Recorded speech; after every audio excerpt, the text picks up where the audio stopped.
Hello बच्चों, नमस्कार। Good morning. कैसे हैं आप सभी लोग? उम्मीद करता हूँ बहुत अच्छे होंगे। एलसीएम एचसीएफ क्लास नंबर 8 और लास्ट है। एलसीएम एचसीएफ की लास्ट क्लास है। ज़्यादा बड़ी भी क्लास नहीं होगी ये, छोटी सी क्लास रहेगी क्योंकि कुछ 8-10 सवाल इसमें बचे हुए हैं जो कल नहीं हो पाए थे और टाइम भी हो गया था और वो कराने भी जरूरी थे।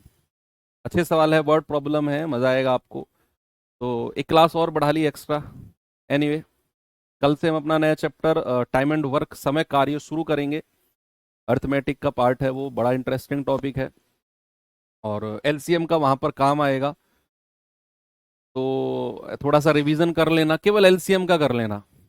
तो ये 8 क्लास एलसीएम की, ये मत सोचना कि सर बहुत लंबा खींच दिया एलसीएम। ऐसा सोचना कि बहुत सारी चीजें बहुत डिटेल में हम लोगों ने इस चैप्टर में की हैं। मैं चाहता तो 4 क्लास में एलसीएम या 5 क्लास मैक्सिमम एंड कर देता, 2-3 क्लास एक्स्ट्रा बढ़ाई हैं तो कुछ दिया ही है आपको। ऐसा नहीं है कि 2-3 क्लास में मैं क्लास लाइव करके सो गया ऐसा नहीं है ना। तो बस जब आप इस कंटेंट को रिवीजन के मोड पर लेकर आओगे और किसी एग्जाम में बैठोगे ना, तो कैसा भी सवाल आए और आप कर दोगे एलसीएम के सवाल को, एचसीएफ के सवाल को, तो फिर उसके सामने ये 8 क्लास कुछ भी नहीं है।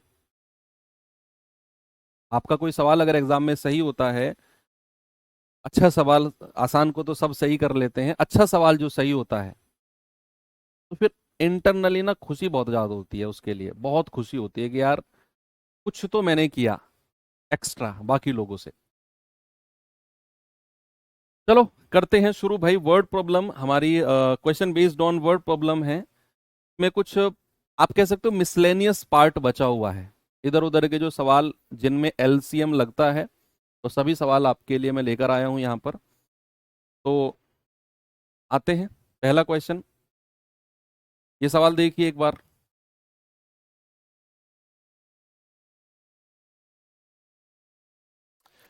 सवाल है, 6 घंटियां जो क्रम से 3, 4, 6, 7, 8 और 12 सेकंड के अंतराल पर बजती हैं, अगर वो एक साथ बजना शुरू करें तो कितने सेकंड के बाद वो फिर से एक साथ बजेंगी?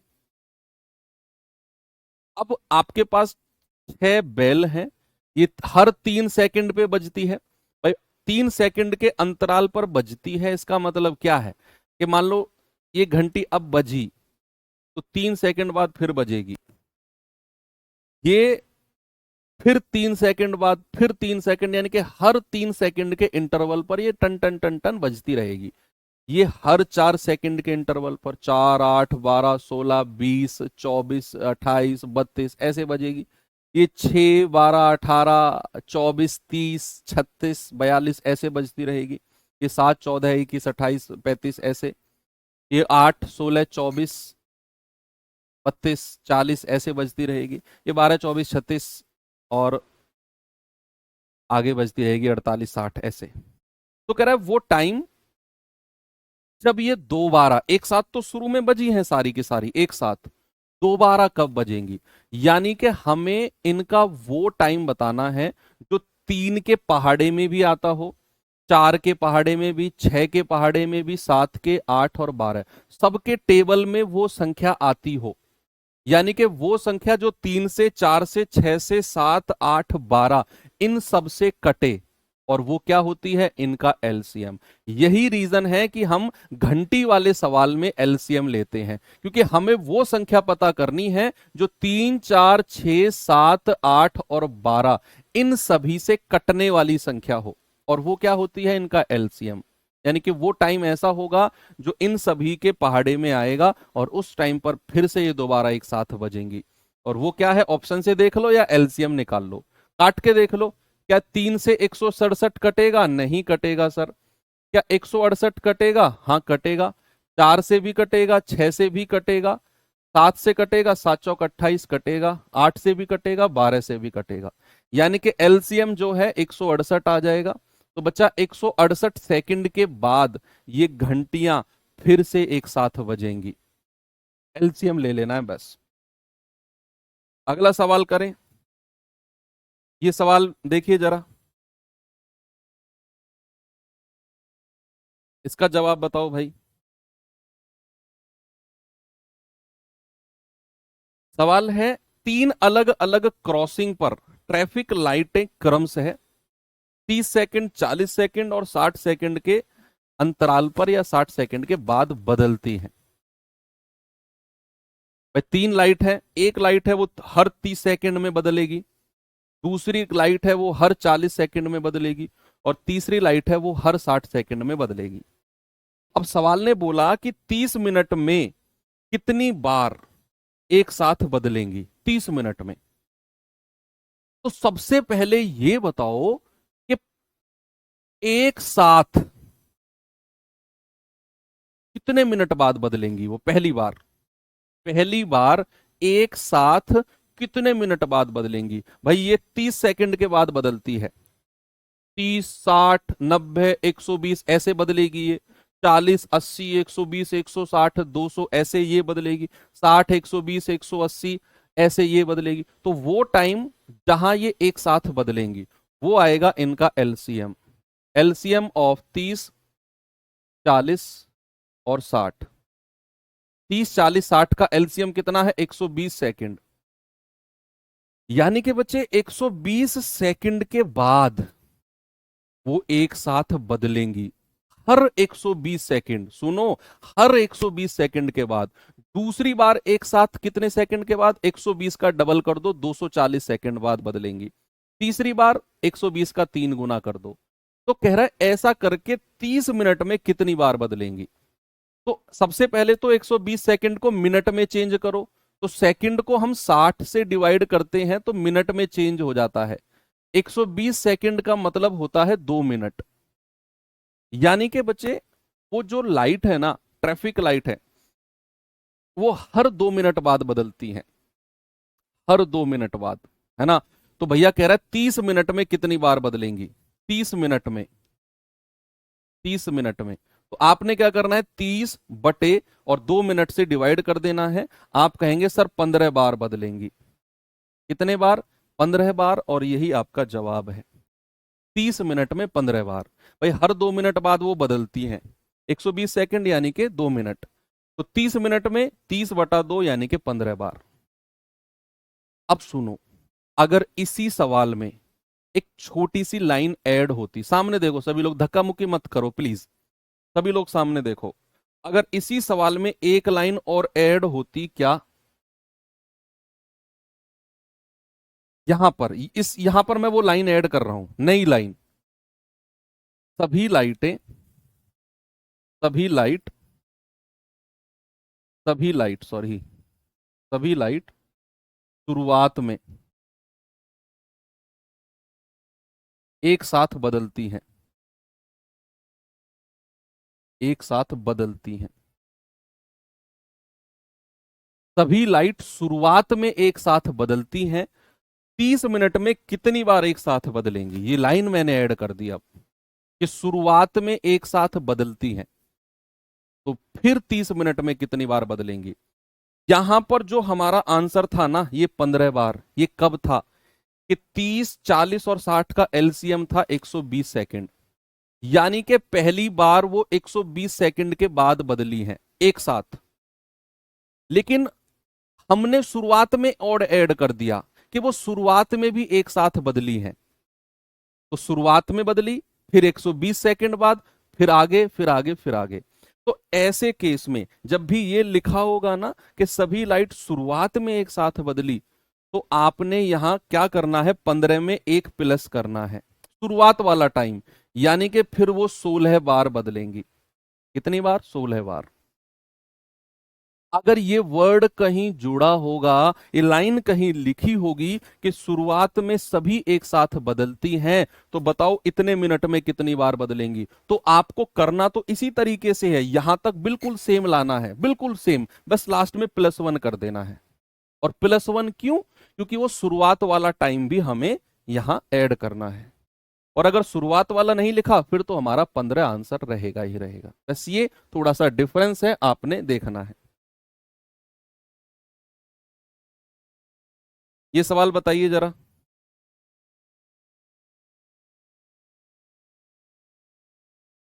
कह रहा 6 घंटियां क्रमशः 12 minute, 9 minute, 6 minute, 8 minute, 3 minute, 10 minute के अंतराल पर स्वतः बजती हैं। शुरू होने के क्षण से 12 घंटे में वो कितने बार एक साथ बदलेंगी? शुरू होने के क्षण से 12 घंटे में, बताइए।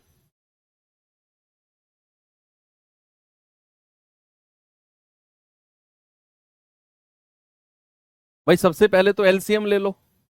एलसीएम लेंगे तो 12, 9, 6, 8, 3 और 10 कितना आएगा? एलसीएम 120 आ जाएगा, नहीं 360 आएगा। 360 ही आएगा ना, हाँ 360 मिनट। 360 मिनट बाद वो एक साथ बदलती हैं। तो सबसे पहले तो आप इसको घंटे में चेंज करो। अगर मिनट को घंटे में चेंज करते हैं तो 60 से भाग देते हैं, तो ये आ जाएगा 6 घंटे।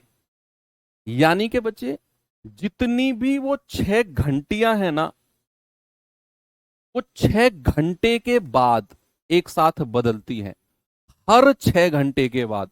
तो पहली बार वो 6 घंटे के बाद एक साथ बजेंगी, फिर अगली बार एक साथ कब बजेंगी? 6 का डबल कर दो, 12 घंटे बाद, फिर 18, फिर 24, ऐसे एक साथ वो बजती जाएंगी। आपसे कह रहा है शुरू होने के क्षण से 12 घंटे में कितनी बार बजेंगी, तो 12 घंटे में आपसे पूछा है, 12 घंटे में, तो आप कहोगे 12/6 यानी कि 2 बार। बच्चे अगर इसी सवाल में ये लाइन जुड़ी होती कि शुरुआत में एक साथ बजती हैं, उसने ऐसा नहीं लिखा हुआ शुरुआत में एक साथ बजती हैं, अगर वो लाइन जुड़ी होती कि शुरुआत में सारी घंटियां एक साथ बजती हैं, तो बताओ 12 घंटे में कितने बार बजेंगी? ये लाइन अगर ऐड होती कि शुरुआत में सारी घंटियां एक साथ बजती हैं, शुरुआत में, ये कहीं नहीं लिखा हुआ, तो फिर हमारा आंसर 2 + 1 3 होता। वो शुरुआत वाला टाइम भी हम इसमें लिखते कि शुरुआत में एक साथ बजती हैं, फिर वो अलग अलग अलग अलग बजी, तो 12 घंटे में कितनी बार बजी। तो फिर मैं कहता सेम प्रोसेस मैं करता, बस लास्ट की लाइन में 2 + 1 3 कर देता। ठीक है, आगे चले। चलिए थोड़ा सा आगे चलते हैं। ये सवाल देखिए भाई जरा, टाइल्स वाला क्वेश्चन कर लेते हैं।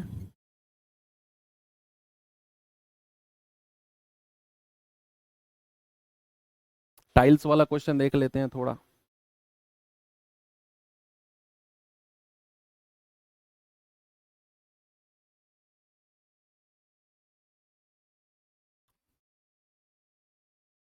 कह रहा है 100 मीटर लंबे 80 मीटर चौड़े फर्श को इस प्रकार ढकने के लिए समान लंबाई की न्यूनतम कितनी वर्गाकार टाइल्स की आवश्यकता होगी कि टाइल्स का कोई भी भाग बर्बाद ना हो?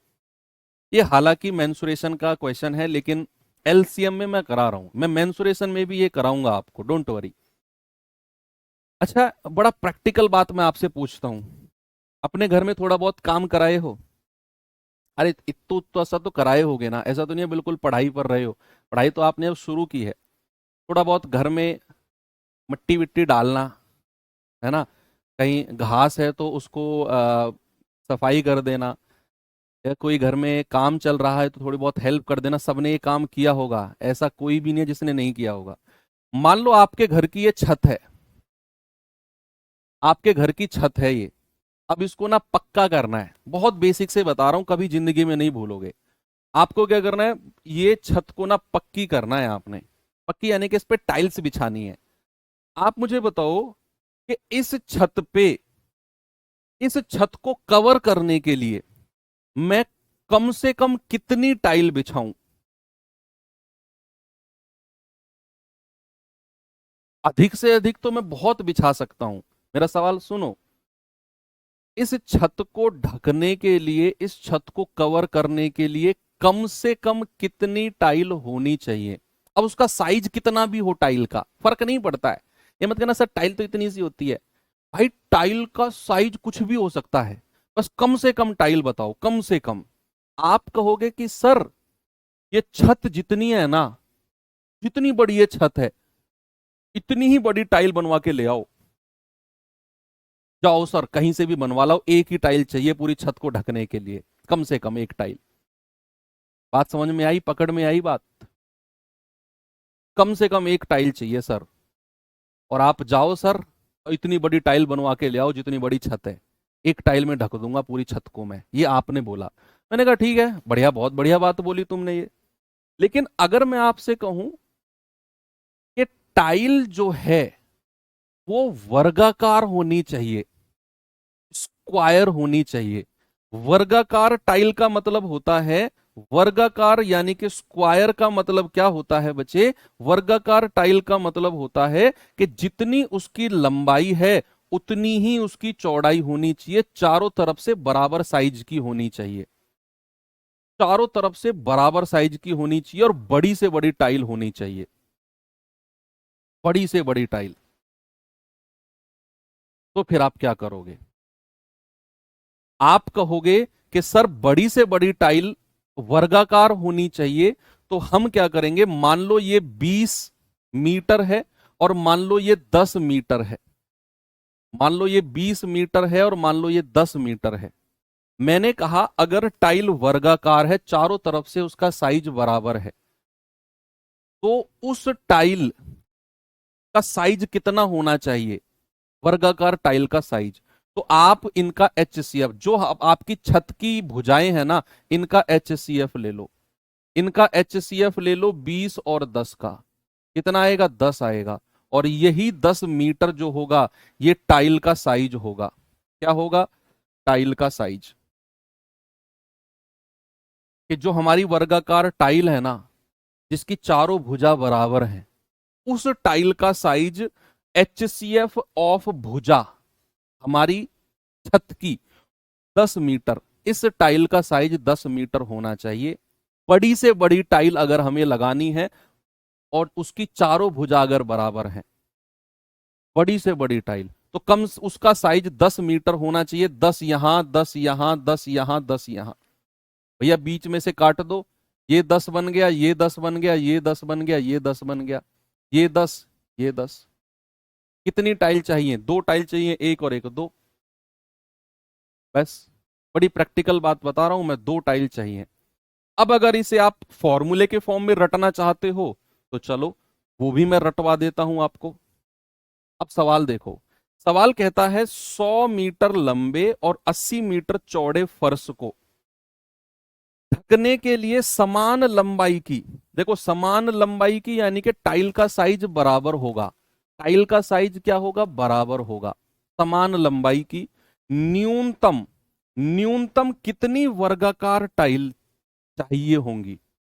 जब भी वो बोलेगा ना न्यूनतम टाइल, तो हमें टाइल का साइज मैक्सिमम करना होगा। भाई अगर मैं आपसे कहूं आपकी छत है, उस पे कम से कम टाइल लगाओ, तो आप क्या करोगे? एक टाइल मैक्सिमम साइज की लेकर आओगे, जितनी बड़ी से बड़ी साइज की आपको मार्केट में मिल सकती है।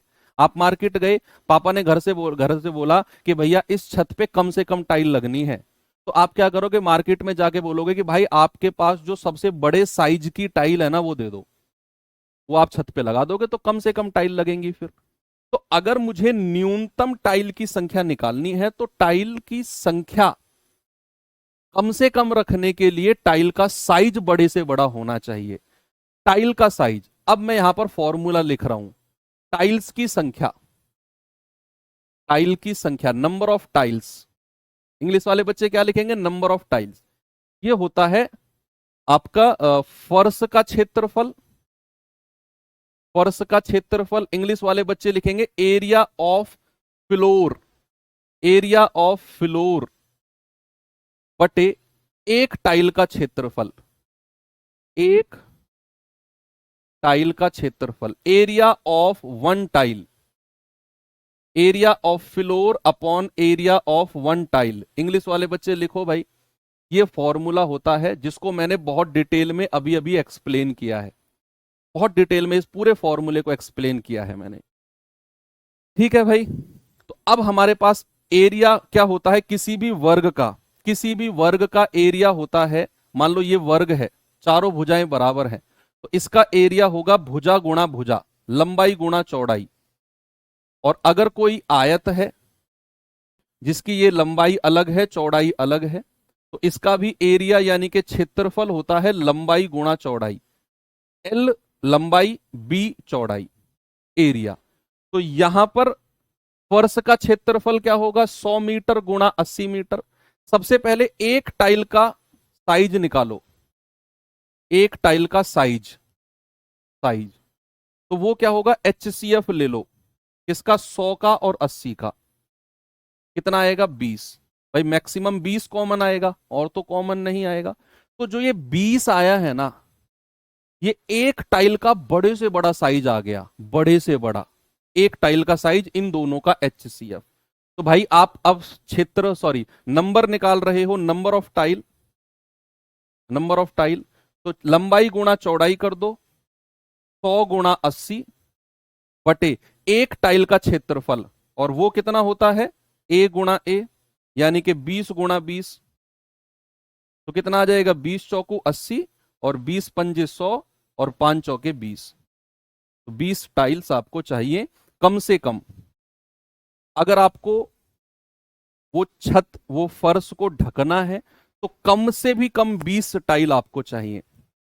अब ये सवाल को आप ध्यान से देख लो कि नंबर ऑफ टाइल, टाइल की संख्या का फॉर्मूला होता है फर्श का क्षेत्रफल बटे एक टाइल का क्षेत्रफल। अब एक टाइल का साइज कैसे निकालते हैं, जो फर्श की भुजा दे रखी है ना, मैं उनका HCF ले लो। तो एक टाइल का साइज आ गया 20, फॉर्मूले में रखो, फर्श का क्षेत्रफल होता है 100 गुणा 80 बटे एक टाइल का क्षेत्रफल होगा 20 गुणा 20, आप कहेंगे 20 टाइल। अच्छा सवाल है ये, मेंसुरेशन का, क्षेत्रमिति का सवाल है।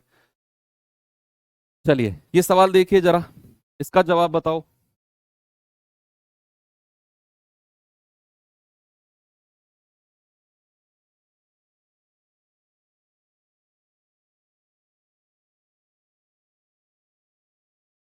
सवाल है 5 मीटर 60 सेंटीमीटर लंबाई है और 8 मीटर 80 सेंटीमीटर चौड़ा है कमरा। कह रहा है, कमरे के फर्श पर टाइल लगाने के लिए न्यूनतम कितने वर्गाकार टाइल चाहिए। सेम क्वेश्चन है, जस्ट मैंने डिजिट को बदला है। आपसे बोला है 5 मीटर 60 सेंटीमीटर लंबाई है। भाई 1 मीटर में कितने सेंटीमीटर होते हैं, 100 सेंटीमीटर होते हैं। 1 मीटर में कितने सेंटीमीटर, 100 सेंटीमीटर। तो 5 मीटर में 5 को 100 से गुणा कर दो, 500 और प्लस का 60, ये आ गया 560 सेंटीमीटर। ये लंबाई हो गई। ऐसे ही इसको भी सेंटीमीटर में बदल दो, 1 मीटर 100 सेंटीमीटर, तो 8 मीटर यानी कि 800 प्लस 80, ये आ जाएगा 880 सेंटीमीटर। ये इसकी चौड़ाई हो गई। सब कुछ आपने सेंटीमीटर में बदल दिया। अब आपको क्या निकालना है, पहले एक टाइल का साइज निकालना है। क्या करना है बच्चे, एक टाइल का साइज, एक टाइल का साइज, और वो क्या होगा, इन दोनों का HCF। HCF ऑफ 560 और 880। भाई 10 तो सीधा कॉमन आ गया और फिर 8 भी कॉमन आ जाएगा। तो 8 सत्ते 56, 11 अट्ठे 88। अब कुछ कॉमन नहीं आएगा, तो HCF कितना हो गया, HCF हो गया 80। और ये 80 ही हमारा क्या है, एक टाइल का साइज है। बस नंबर ऑफ टाइल पूछा है, वो फॉर्मूला हम जानते हैं, कहां गया, ये रहा हमारे पास, फर्श का क्षेत्रफल बटे एक टाइल का क्षेत्रफल। तो नंबर ऑफ टाइल कितना होंगी, नंबर ऑफ टाइल्स कितना हो जाएंगे बच्चे, फर्श का क्षेत्रफल कितना है 560 गुणा 880, और एक टाइल का क्षेत्रफल है 80 गुणा 80, भाई लंबाई गुणा चौड़ाई। अब टाइल अगर वर्गाकार है तो जितनी उसकी लंबाई है उतनी ही चौड़ाई है। 80 लंबाई 80 चौड़ाई, तो 80 गुणा 80 कर दिया। ऊपर लंबाई 560 थी, 880 चौड़ाई थी, तो 560 गुणा 800 लंबाई गुणा चौड़ाई। बस जल्दी से सॉल्व करके बता दो। 8 सत्ते 56 और 8 से जाएगा 10 बार, और 10 सत्ते 70 आना चाहिए। ये 880 है ना, 800 किसने बोला है, आप में से किसी ने बोला है, तो 11 सत्ते 77 आएगा, 77 टाइल। 77 tile, very good. चलो आगे चलते हैं, थोड़े से सैनिकों वाले सवाल कर लेते हैं।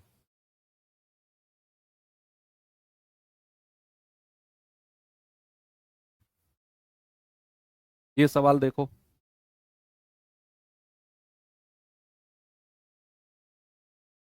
सवाल है, सेना का एक अधिकारी अपने सैनिकों को 12, 15, 16 और 18 की पंक्तियों में खड़े होने की व्यवस्था करना चाहता है। ओके, कह रहा है, यदि वह चाहता है कि वो एक ठोस वर्ग की भी व्यवस्था करे, स्क्वायर की, तो न्यूनतम कितने सैनिक होने चाहिए? बताइए इसका जवाब।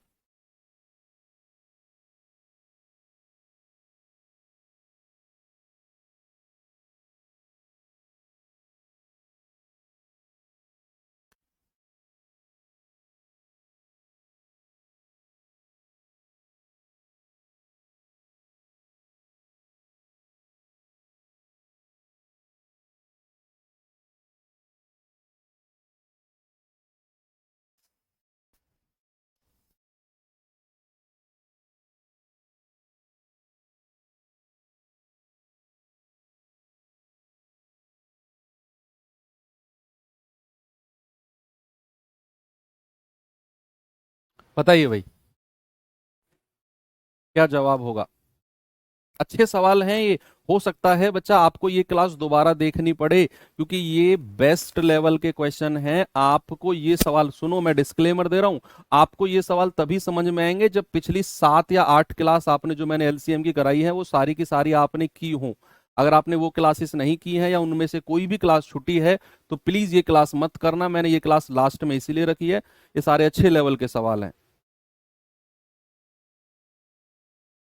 सवाल है, सेना का एक अधिकारी 12, 15, 16, 18 की पंक्तियों में खड़े होने की व्यवस्था करता है। कह रहा, यदि वह चाहता है कि वो एक ठोस वर्ग की व्यवस्था करे, तो न्यूनतम सैनिकों की संख्या, पता है आपसे क्या कहना चाह रहा है? सवाल कहना चाह रहा है कि वो एक पंक्ति बना रहा है, पंक्ति, जिसमें 12 सैनिक, 15, 16 और 18 सैनिक हो, लेकिन सैनिकों की संख्या इस प्रकार हो कि वर्ग बने, एक स्क्वायर बने।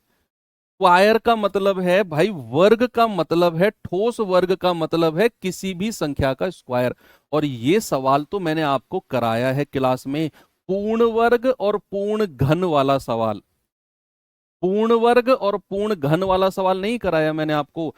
आपको क्या करना है, इनका एलसीएम लेना है, लेकिन वो परफेक्ट स्क्वायर पूर्ण वर्ग होना चाहिए, तभी तो वो एक ठोस वर्ग बनेगा। सैनिकों की संख्या परफेक्ट स्क्वायर होनी चाहिए, पूर्ण वर्ग होनी चाहिए, तभी वो ठोस वर्ग बना सकता है। तो कैसे करेंगे?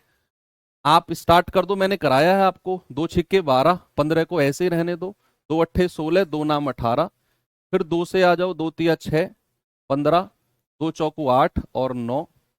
अब 3 से आ जाओ, 3 एकम 3, 3 पंजे 15, 4 3 तिया 9। फिर 3 से आ जाओ, 1, 5, 4 और 1। अब 4 से आ जाओ, 1 1 1 1, ये 5 है। अब 5 से आ जाओ, 1 1 1 1। अब हमें परफेक्ट स्क्वायर नंबर चाहिए, परफेक्ट स्क्वायर, परफेक्ट स्क्वायर पूर्ण वर्ग चाहिए। इस 2 को बंद कर दो, परफेक्ट स्क्वायर है। 3 को बंद कर दो, परफेक्ट स्क्वायर है। 4 को बंद कर दो। अब 4 के साथ एक और 4 की मल्टीप्लाई करने की कोशिश मत करना, बिल्कुल भी गलत हो जाएगा। क्यों? कभी सोचो, सर आपने तो कहा था एक और 4 की गुणा कर दो। हाँ, मैंने कहा था। कब? जब ये परफेक्ट स्क्वायर नंबर नहीं था। अब जो आपने गोले में 4 को बंद किया है ना, ये परफेक्ट स्क्वायर है, पूर्ण वर्ग संख्या है। इसके साथ किसी और को मल्टीप्लाई नहीं करना। लेकिन जैसे ही मैं नीचे 5 के पास आया, यहां मैं एक और संख्या की मल्टीप्लाई करूंगा। जिन लोगों ने पिछली क्लासेस नहीं की है, वो सोच रहे होंगे यार ये क्या कर रहे हैं मास्टर जी, ये मैं सिखा चुका हूं आपको। यहां पर 5 के साथ एक और 5, 4 के साथ एक और 4 क्यों नहीं किया? क्योंकि 4 खुद एक परफेक्ट स्क्वायर है, खुद एक पूर्ण वर्ग है, इसीलिए इसके साथ किसी को मल्टीप्लाई नहीं किया। तो 2 दूनी 4, 3 तिया 9, ये 4 ऐसे ही, और 5 पूरे 25। तो 25 चौकू 100 और 9 चौकू 36, ये कितना आ गया? 3600। आपका जवाब कितना हो जाएगा बच्चा? 3600, ऑप्शन नंबर ए। ये परफेक्ट स्क्वायर नंबर है, यही आपने करना है। ओके, 1440 परफेक्ट स्क्वायर थोड़ी होता है, किसका वर्ग है बताओ 1440? बहुत देर से गाए जा रहे 1440 14, किसका वर्ग है 1440 बताओ? हमें पूर्ण वर्ग संख्या चाहिए, ठोस वर्ग चाहिए हमें। किसका वर्ग है 1440 बताओ तो मुझे। नहीं बता पाओगे आप, क्योंकि वो किसी का वर्ग है ही नहीं। इस पे आ जाओ जरा, ये कुछ और तरह का सवाल है।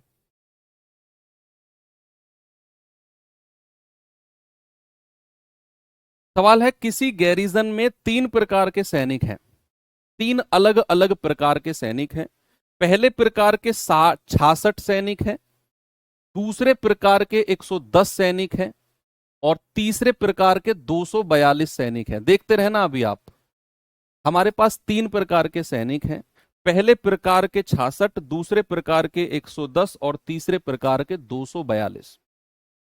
अब सवाल कहता है, इन सैनिकों को समान पंक्ति में इस प्रकार व्यवस्थित करना है कि प्रत्येक पंक्ति में समान संख्या में सैनिक हो। ये लाइन को गौर करना जरा। कौन सी लाइन को? इसको, जिसको मैं अंडरलाइन करने वाला हूं। वो कह रहा है प्रत्येक पंक्ति में समान संख्या में सैनिक हो, और प्रत्येक पंक्ति में केवल एक ही प्रकार के सैनिक होने चाहिए। तो प्रत्येक पंक्ति में सैनिकों की अधिकतम संख्या क्या होगी? अधिकतम संख्या, ये आपसे पूछा है। अब ये सवाल देखकर आपको समझ में नहीं आएगा यार इसमें करना क्या है, इसमें एलसीएम लेना है या इसमें एचसीएफ लेना है, नहीं समझ में आ रहा ना। होता है। अब मैं बताता हूं कैसे पकड़ना है सवाल को। सवाल कह रहा है कि प्रत्येक पंक्ति में समान संख्या में सैनिक हो। मैं समझाता हूं सवाल को। मेरे पास 3 तरह के सैनिक हैं, 66, 110 और 242। मुझे क्या करना है? मुझे इनकी पंक्ति, मुझे इनकी पेयर बनानी है, रो बनानी है। मैं यहां से भी सैनिक उठाता हूं, यहां से भी उठाता हूं, और यहां से भी, अलग अलग रो बनाता हूं। अब मुझे अधिकतम संख्या एक पंक्ति में कितने सैनिक होने चाहिए, एक पंक्ति में कितने सैनिक होने चाहिए कि भैया वो सैनिक 66 को भी पूरी तरह डिवाइड कर दे, 110 को भी और 242 को भी पूरी तरह डिवाइड कर दें। 66 को भी, 110 को भी और 242 को भी। उतने सैनिक अधिकतम, उसने बोला ना अधिकतम कितनी रखी जा सकती है एक पंक्ति में सैनिकों की संख्या, मैक्सिमम क्या होगी? जो 66 को भी पूरी तरह डिवाइड कर दे, 110 को भी और 242 को भी, वो अधिकतम संख्या होगी। और कोई सैनिक छूटेगा नहीं उसमें भी, क्योंकि वो संख्या एचसीएफ होगी और वो 66 को भी काट देगी, 110 को भी, 242 को भी। प्रॉपर हम अरेंज कर देंगे सैनिकों को। तो भैया उसने बोला ना प्रत्येक पंक्ति में समान संख्या में सैनिक होने चाहिए, हर पंक्ति में इक्वल सैनिक होने चाहिए, ऐसा नहीं है एक आदमी कम ज्यादा हो, प्रत्येक पंक्ति में समान संख्या में। और कह रहा है एक ही प्रकार के सैनिक हो, ऐसा नहीं है किसी पंक्ति में 110 वाले भी घुस गए, 242 वाले भी और 66 वाले भी घुस गए। किस पंक्ति में 66 सैनिक वाले लोग खड़े हैं, 66 वाले ही रहेंगे, ऐसा भी उसने बोला है। प्रत्येक पंक्ति में समान सैनिक खड़े हो और प्रत्येक पंक्ति में एक ही प्रकार के सैनिक हो। तो आपसे कह रहा है बताओ अधिकतम कितने सैनिक एक पंक्ति में रखे जा सकते हैं? तो वो आएगा इनका एचसीएफ, 66, 110 और 242। इनका एचसीएफ कितना आएगा? इनका एचसीएफ भाई यहां से 22 आ जाएगा क्या? 22 कॉमन आ रहा है क्या? 22 तिया 66, 22 पंजे 110, 22 एकम 22, 22 एकम 22। एचसीएफ कितना आ रहा है? 22। यानी कि एक पंक्ति में 22 सैनिक होंगे। कितने होंगे एक पंक्ति में? 22 सैनिक। यस। अगर मैं इसी सवाल में आपसे कुछ और पूछने लग जाऊं, सेम इसी क्वेश्चन में, अगर मैं आपसे कहूं कि पंक्तियों की संख्या क्या होगी, नंबर ऑफ रोज, कितनी पंक्तियों की संख्या होगी? अगर मैं आपसे पूछता हूं पंक्तियों की संख्या, ये तो आपने एक पंक्ति में कितने लोग होंगे बता दिए, 22 होंगे सर मैक्सिमम। अगर मैं कहूंगा ऐसी कितनी पंक्ति बनाई जा सकती हैं, क्या आप मुझे बता सकते हो? बताओ।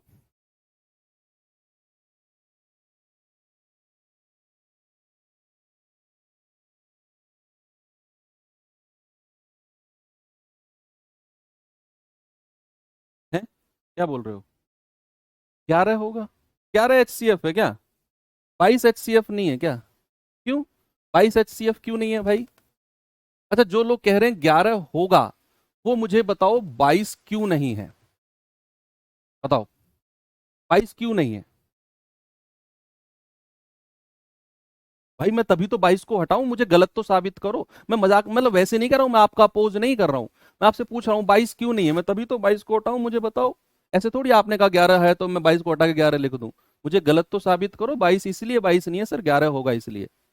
बताओ 22 क्यों नहीं है? 11 क्यों नहीं है मैं बता दूंगा। 11 क्यों नहीं है ये मैं बता दूंगा आपको। बताऊं क्यों? हम HCF निकाल रहे हैं, और HCF का मतलब क्या होता है? Highest common factor. 11 ने तीनों को डिवाइड कर दिया, मैंने मान लिया, लेकिन 11 से बड़ा 22 भी बैठा है जो इन तीनों को डिवाइड कर रहा है। तो HCF कौन सा होगा? हाईएस्ट संख्या कौन सी होगी? बताओ। 11 या 22? 11 से भी कट रहा है मैं मान रहा हूं, लेकिन 22 से भी तो कट रहा है। तो जब मैं HCF लेने जाऊंगा तो हाईएस्ट वाली संख्या नहीं लूंगा क्या? 22 नहीं लूंगा क्या मैं? क्या बात कर रहे हो? अब 22 HCF आ गया, पंक्तियों की संख्या जब निकालने जाऊंगा ना, तो 66 लोग हैं, और एक पंक्ति में 22 लोग बैठेंगे, तो कितनी पंक्ति? 22 तिया 66, तीन पंक्ति यहां से बनेंगी। यहां 110 लोग हैं, और एक पंक्ति में 22 लोग आते हैं, तो यहां कितनी पंक्ति बनेंगी? 5 यहां बनेंगी।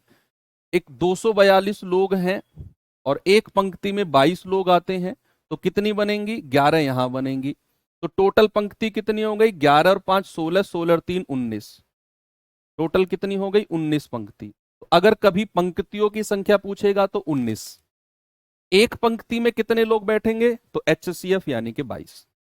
ये दोनों सवाल बनते हैं, ध्यान रखना। चलो आगे बढ़ता हूं।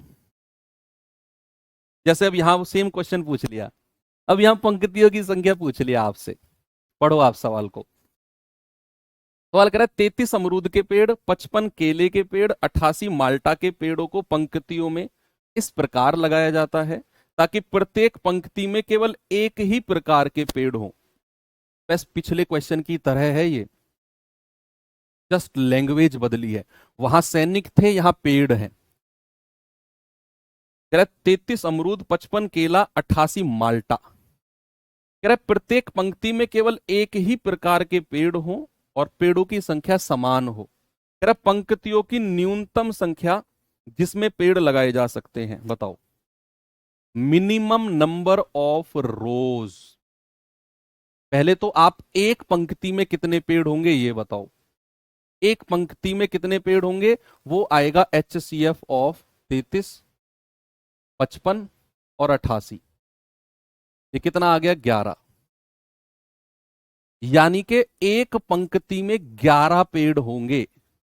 HCF of 33, 55, 88।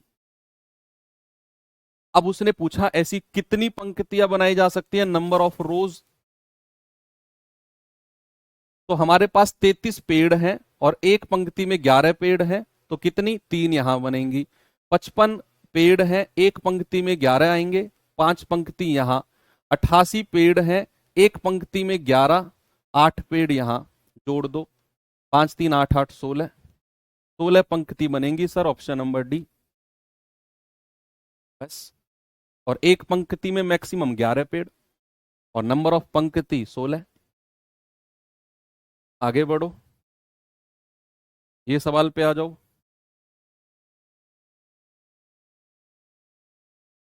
इस सवाल को देखो भाई।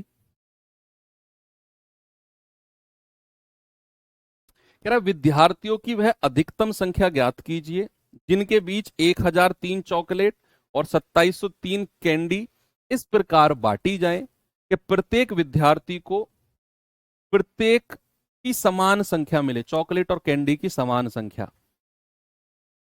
यानी कि हमारे पास 1003 चॉकलेट हैं और 2703 कैंडी हैं, 2703 कैंडी हैं। हमसे बोला है कि विद्यार्थियों की अधिकतम संख्या क्या होगी कि प्रत्येक विद्यार्थी को समान संख्या में चॉकलेट और कैंडी मिले। विद्यार्थियों की अधिकतम संख्या। तो आप क्या करो, आप सबसे पहले तो इनका HCF निकालो। सबसे पहले इनका HCF निकालो कि बराबर संख्या में हमको बांटनी है। हमको क्या करना है, बराबर संख्या में बांटनी है।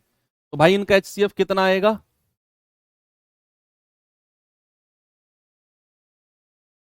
17 आएगा क्या? देखना जरा HCF कितना आएगा। 17 कॉमन आ रहा है क्या? 17 पंजे 85, 17 निम्मा 153, 17 एकम 17, 10, 17 पंजे 85, 17 निम्मा 153। अब तो कुछ कॉमन नहीं आ रहा, नहीं। तो फिर हमारा HCF आ गया 17। यानी कि भैया हमारे पास 17 संख्या होगी विद्यार्थियों की, जिनके बीच 1003 चॉकलेट और 2703 कैंडी बराबर संख्या में बांटी जाए। 17 विद्यार्थी होंगे जो 1003 चॉकलेट को भी बराबर संख्या में बांट लेंगे और 2703 चॉकलेट को भी बराबर संख्या में बांट लेंगे। ना तो कोई कैंडी बचेगी ना कोई चॉकलेट बचेगी। हमें एक ऐसी संख्या चाहिए थी जो 1003 से भी कट जाए, 2703 से भी कट जाए, वो संख्या हमको चाहिए। और वही संख्या 17 है, विद्यार्थियों की संख्या। कोई भी बराबर बराबर बट जाएंगी सब में ये 1003 चॉकलेट, बराबर बराबर बट जाएंगी सब में ये 2703 कैंडी, सब में बराबर बराबर बट जाएंगी। तो ऐसे 17 विद्यार्थी होंगे। तो आपके पास आ गया ऑप्शन नंबर सी।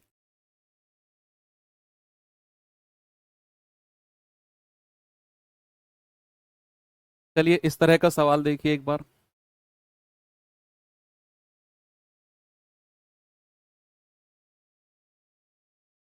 दो संख्याओं का अनुपात वाला सवाल मैंने कराया था ना आपको, कि अगर दो संख्या ए बी के रेशियो में है तो मैंने आपको बताया था HCF गुणा ए गुणा बी बराबर LCM होता है।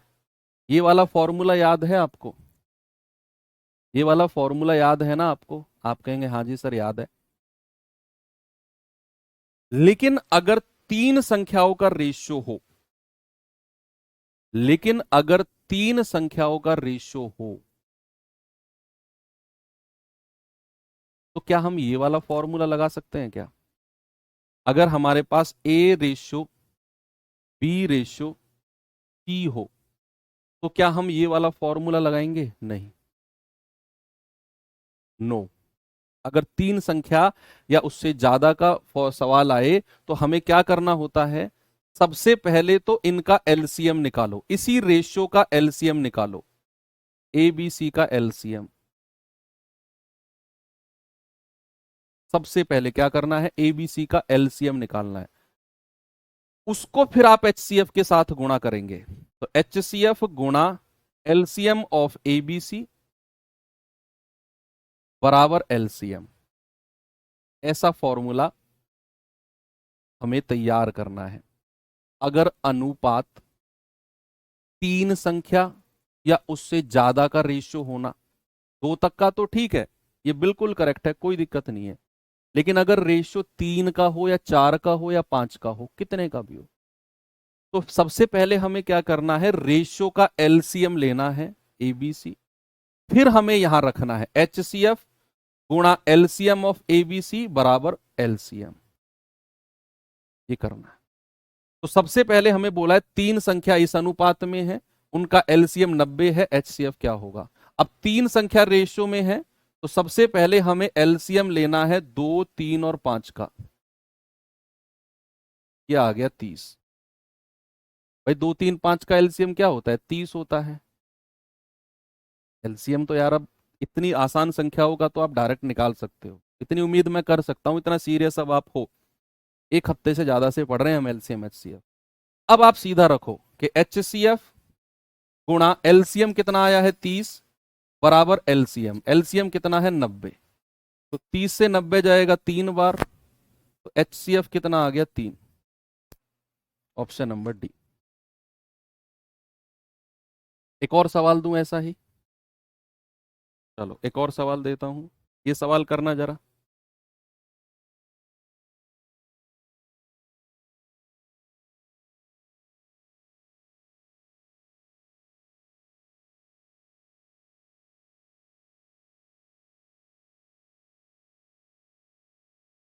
तीन संख्या 3, 4, 5 के अनुपात में है, उनका एलसीएम 4200 है, तो एचसीएफ क्या होगा?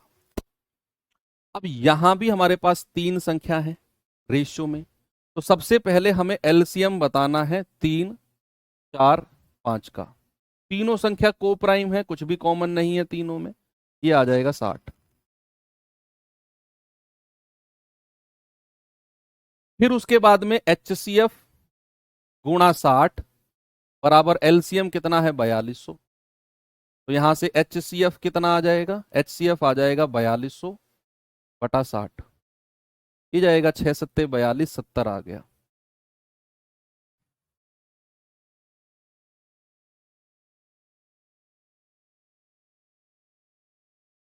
अब अगर मैं इस सवाल को थोड़ा सा चेंज कर दूं, मैं क्या कर रहा हूं, मैं सवाल को थोड़ा चेंज कर रहा हूं बच्चे, देखना, मैं ये रेशियो चेंज कर रहा हूं। ये नया सवाल है, नए सवाल की तरह लिखना इसको, मैं ये रेशियो को चेंज कर रहा हूं। सेम क्वेश्चन है, बस मैं रेशियो को चेंज कर रहा हूं। मैं यहां पर लिख रहा हूं 2, 3, 4, यहां पर भी 2, 3, 4। सवाल चेंज हो गया, सेम क्वेश्चन है, मैंने रेशियो को चेंज कर दिया। अब आपको अहमियत पता चलेगी तीन संख्याओं के रेशियो वाली। सवाल है तीन संख्या 2, 3, 4 के अनुपात में है, उनका एलसीएम लघुत्तम समापवर्त 4200 है, बताइए एचसीएफ क्या होगा? सबसे पहले क्या करना है, हमें एलसीएम लेना है रेशियो का, 2, 3 और 4 का। तो सबसे बड़ी संख्या क्या है? 4। 4 का पहाड़ा पढ़ना शुरू करो। 4 एकम 4, 3 के पहाड़े में नहीं आता। 4 दूनी 8, 3 के पहाड़े में नहीं आता। 4 तिया 12, 3 चौके 12, 2 छिक्के 12, एलसीएम कितना आ गया? 12। बहुत सारे लोग पता है क्या करते हैं, 4 गुणा 3 गुणा 2 कर देंगे, वो गलत है, सरासर निहायत गलत है। 4 गुणा 3 गुणा 2 कर देंगे, बिल्कुल गलत कर देंगे। यहां पर एलसीएम आएगा 12। अब आपने करना है एचसीएफ गुणा 12 बराबर 4200। तो यहां से एचसीएफ कितना हो जाएगा? 4200 बटे 12। तो 12 तिया 36, 12 पंजे 60, कितना आ गया? 3.5। कितना आ गया बच्चे? 3.5। ये आपने करना है, ठीक है? इस तरह के सवाल कर सकते हैं। चलिए एक मैं टाइम स्पीड डिस्टेंस का क्वेश्चन आपको करा देता हूं, हालांकि उसे भी हम उसी टाइम पे करेंगे, लेकिन ये एलसीएम से होता है, इसे भी देख लो जब हर तरह के सवाल कर ही लिए हैं। कह रहा है, तीन मित्र हैं एबीसी, एक गोलाकार स्टेडियम में चारों ओर दौड़ना शुरू करते हैं, क्रम से 24, 36 और 30 सेकंड में एक चक्कर पूरा करते हैं, तो कितने मिनट के बाद प्रारंभिक बिंदु पर फिर से मिलेंगे? सुनो मैं समझाता हूं सवाल को। 400 मीटर के ट्रैक पे दौड़े हो सभी लोग? दौड़े तो हो गया यार कभी ना कभी। 400 मीटर का गोलाकार ट्रैक होता है, दौड़े हो ना? उसका मतलब क्या होता है, मान लो तीन दोस्त हैं, उन्होंने यहां से दौड़ना शुरू किया, पहले वाला, दूसरे वाला, तीसरे वाला, तीनों ने दौड़ना शुरू किया। अब ये बंदा दौड़ता है दौड़ता है दौड़ता है दौड़ता है और पूरा एक चक्कर 24 सेकंड में पूरा कर लेगा। ये दूसरे वाला दौड़ेगा दौड़ेगा दौड़ेगा दौड़ेगा दौड़ेगा दौड़ेगा दौड़ेगा, पूरा एक चक्कर 36 सेकंड में पूरा कर लेगा। ये तीसरे वाला दौड़ेगा दौड़ेगा दौड़ेगा दौड़ेगा दौड़ेगा दौड़ेगा दौड़ेगा और पूरा एक चक्कर 30 सेकंड में पूरा कर लेगा। एक चक्कर को पूरा करने का समय है इनका। कह रहा है कितने समय के बाद प्रारंभिक बिंदु पर मिलेंगे? भाई ये क्या है, ये एक चक्कर 24, दूसरा चक्कर 48, भाई प्लस 24 करते जाएंगे, तीसरा 72, फिर 24 24 24 सेकंड पूरा कर प्लस करते जाएंगे, 36, 72, 108, ऐसे ही 30, 60, 90, 120। एक समय तो वो आएगा जो तीनों का कॉमन होगा, ये प्रारंभिक बिंदु पर। एक टाइम तो ऐसा होगा जो 24 के पहाड़े में भी आएगा, 36 के पहाड़े में भी आएगा, 30 के पहाड़े में भी आएगा, वो समय तो कुछ होगा, वही इनका प्रारंभिक बिंदु पर मिलने का समय होगा, और वो होगा इनका एलसीएम। क्या होगा बच्चे? एलसीएम। एलसीएम कितना है? 24, 36 और 30। कोई बताएगा कितना आता है? 180 है क्या? नहीं, 360 है क्या? 360 सेकंड। यानी कि 360 सेकंड के बाद फिर से वो प्रारंभिक बिंदु पर मिलेंगे, क्योंकि 24 के पहाड़े में भी 360 आता है, 36 के में भी आता है और 30 के में भी आता है। अब इसको मिनट में बदलना है, क्योंकि आंसर मिनट में दिया हुआ है, तो 60 से भाग दे दो सर, 6 मिनट। यानी कि स्टार्टिंग पॉइंट पर 6 मिनट के बाद मिलेंगे पहली बार। दूसरी बार, दूसरी बार प्रारंभिक बिंदु पर कब मिलेंगे? +6 कर दो 12 मिनट। तीसरी बार +6 कर दो 18 मिनट। चौथी बार +6 कर दो 24 मिनट। तो ये कुछ सवाल थे बच्चे जो हमने कर लिए हैं, और यहां पर आकर आपका एलसीएम एचसीएफ चैप्टर एंड होता है। इस क्लास को मैं रिक्वेस्ट करूंगा फिर से देखना सभी लोग। इसमें सारे के सारे क्वेश्चन वो हैं आपके एग्जाम में 100% देखने को मिलेंगे। 99 भी नहीं कह रहा मैं, 100%। तो कल हम मिलेंगे समय चाल दूरी, समय चाल दूरी कह रहा हूं, समय और कार्य, टाइम एंड वर्क चैप्टर के साथ। बहुत आसान चैप्टर है, सच में बहुत आसान चैप्टर है। क्यों है आसान, क्यों मैं बहुत आसान कह रहा हूं, ये कल हम डिस्कस करेंगे। तो कल की क्लास में थैंक यू, बाय बाय, जय हिंद।